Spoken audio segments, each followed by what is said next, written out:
I got a question. When was the last time you changed your Facebook password? I'm the CyberGuy, and two of the leading causes of hacking is having too simple of a password and not changing it often enough. If your Facebook password was in a data leak, you may not even know it. So it's a good idea to change your password periodically. Be sure to write it down and store it in a very safe place after so you keep track of it. Let me show you how to do it. On Facebook.com, you can log in and tap your profile picture on the top right.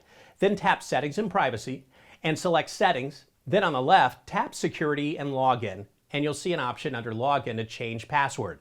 Tap Edit, and you'll have to enter your current password before typing in a new one you've selected twice. Then click Save Changes. If you're on the Facebook app on your smartphone or tablet, log in and tap Menu on the bottom right. Then tap the gear icon for Settings and tap Password and Security. Under Login, tap Change Password and make sure you choose a strong combination of letters, numbers, and symbols before clicking Update Password.